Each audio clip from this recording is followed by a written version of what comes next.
আমার সাফল্যের পেছনে মাত্র দুইটা শব্দ, একটা হচ্ছে রাইট আর একটা হচ্ছে ডিসিশন। তখন ছেলেটি বলল, স্যার, এই যে রাইট ডিসিশন যে আপনি নিয়েছেন ক্ষণে ক্ষণে, এটা কিভাবে সম্ভব? আপনি যে সঠিক সিদ্ধান্তটা নেবেন সেটা আমি কিভাবে নেব? তখন সেই সফল ব্যক্তি মুচকি হেসে বলল, তার পেছনে একটি শব্দ। একটি শব্দ মানে একটা শব্দ দিয়ে আমার এই রাইট ডিসিশন হয়ে যাবে? হ্যাঁ, একটা শব্দ তুমি পালন করলে তোমার রাইট ডিসিশন হয়ে যাবে। তো ম্যাজিক্যাল ওয়ার্ডটা কি? তখন সফল ব্যক্তি বলল, সেটা হচ্ছে অভিজ্ঞতা, এক্সপিরিয়েন্স। তোমার যদি অভিজ্ঞতা থাকে তাহলেই তুমি রাইট ডিসিশন নিতে পারবা। যে আপনি আপনার বাচ্চার সাথে আজকে একটা আচরণ করলেন, কালকে একটা আচরণ করলেন, পরশুদিন আরেকটা আচরণ করলেন, দেখলেন যে তিনটা আচরণের মধ্যে একটা আচরণ ঠিক ছিল, দুটা ভুল ছিল, এটা আপনার এক্সপিরিয়েন্স। তখন ওই রাইট ডিসিশনটা এরপর থেকে আপনি নেওয়া শুরু করবেন। না, ও এইভাবে পছন্দ করে, তাহলে আমি ওটাই নেব। হাজব্যান্ডের ক্ষেত্রেও তাই। আপনি এক এক রকম ট্রিটমেন্ট করেন, দেখা গেলো যে অনেকগুলো ট্রিটমেন্টের পর আপনি ডিসিশন নিলেন এই আচরণগুলো হাজব্যান্ড পছন্দ করে, তাহলে আমি এটাই প্রয়োগ করব। তাহলে রাইট ডিসিশনের পেছনে কি আছে? অভিজ্ঞতা আছে, এক্সপিরিয়েন্স আছে। তখন ছেলেটা বলল, স্যার, আমি এই অভিজ্ঞতা কোত্থেকে সঞ্চয় করব? তখন সফল ব্যক্তি বলল, তার পেছনে আবার দুইটা ওয়ার্ড। কোন দুটা ওয়ার্ড? আমার অভিজ্ঞতা অর্জনের জন্য আমার কি করতে হবে? তখন উনি সুন্দর করে বলল, সেই অভিজ্ঞতা অর্জনের জন্য যে দুটা শব্দ তোমার মনে রাখতে হবে, সেটা হচ্ছে রং ডিসিশন। তোমার জীবনে অনেক ভুল সিদ্ধান্ত নিতে হবে। অনেকগুলো ভুল সিদ্ধান্ত নিলে তোমার অভিজ্ঞতা অর্জিত হবে, তখন তুমি রাইট ডিসিশনে যাবে। খুব মজার বিষয় না? তার মানে জীবনে আপনার রং ডিসিশন নিতেই হবে। রং ডিসিশন না নিলে আপনি রাইট ডিসিশনে যাবেন না। যেমন আমি 18 সালে শেয়ার ব্যবসা করেছি, আমি অনেক রং ডিসিশন নিয়েছি। এক মাসে দেখি 7 লাখ নাই, আরেক মাসে দেখি 14 লাখ নাই, আরেক মাসে 60 লাখ নাই, নাই নাই নাই। এরপর অভিজ্ঞতা হলো, এরপর দেখি এক মাসে দেখি 5 লাখ আসছে, এরপর 10 লাখ আসছে। অর্থাৎ ওই যে রাইট ডিসিশন নেওয়ার আগে আমার দরকার ছিল এক্সপিরিয়েন্স জন্য আমার দরকার ছিল রং ডিসিশন। এখন ভেবে দেখেন আপনারা, আপনাদের জীবনে যখন আপনারা কোনো রং ডিসিশন নেন, তখন কিন্তু আপনি অস্থির হয়ে যান। তখন মনে মনে ভাববেন, না, রং ডিসিশন দেন এক্সপিরিয়েন্স দেন রাইট ডিসিশন। তো হতাশার কিছু নাই। যেমন ইফরার মা বাবুর উপরে খুব খেপে গেল। এখন it is experience, maybe it was wrong decisions. এখন আপনি টেক গুড ডিসিশনস, যে এখন আমার কি করা উচিত। হতাশার কোনো কারণই নাই।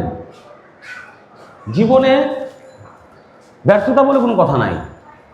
আপনি যত রং ডিসিশন নেবেন সেখান থেকে আপনি এক্সপিরিয়েন্স পাবেন, আর পরবর্তীতে আপনি রাইট ডিসিশনসের দিকে ধাবিত হবেন। আমরা সবসময় সত্যটা খুঁজব। সত্য কি? সত্য কিন্তু আমাদের আশেপাশেই থাকে, কিন্তু আমরা ক্যাচ করতে পারি না। আমরা যে কোনো সময় মিথ্যাতে আকৃষ্ট হয়ে যাই।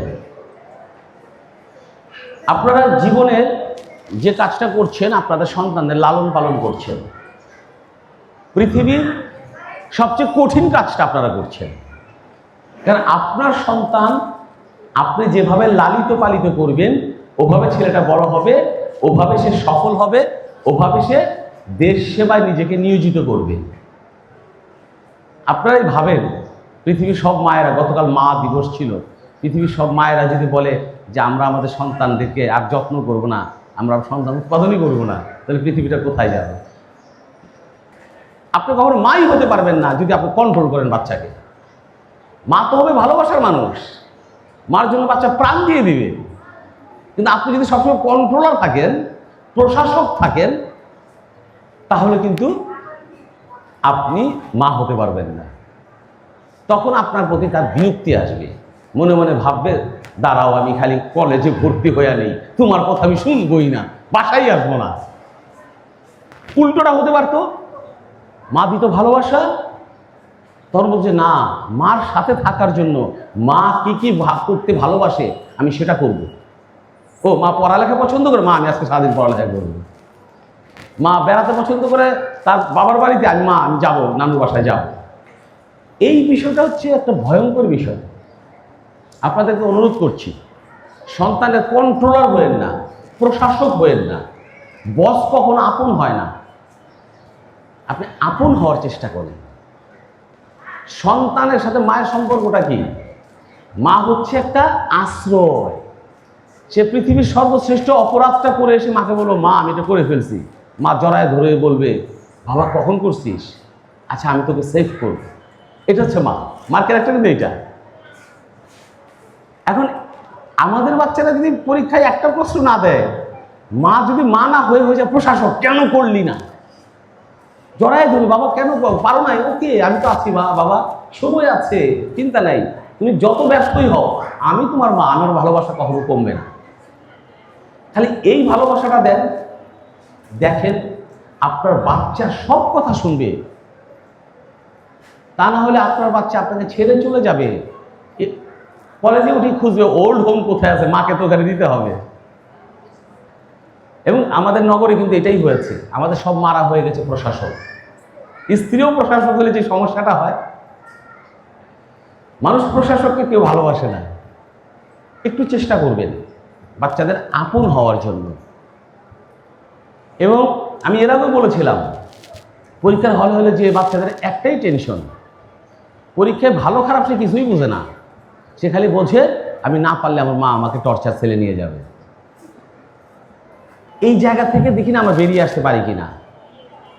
এই যে গল্পটা বললাম যে আমার তো সাফল্য চাই, সাফল্যের জন্য রাইট ডিসিশন দরকার। তাহলে এর আগে এক্সপিরিয়েন্স, এর আগে রং ডিসিশনস। তাহলে বাচ্চাদেরকে রং ডিসিশনগুলো নিতে দেন। সে ভুল করবে, পড়বে না, পরীক্ষা হলে কলম চাপাবে, অন্যের দিকে তাকায় থাকবে। অল আর এক্সপিরিয়েন্সেস, রং ডিসিশনস, এগুলো করতে দেন। যখন সে নিজে নিজে ভাববে ইয়াস আমি আজকে থেকে করব।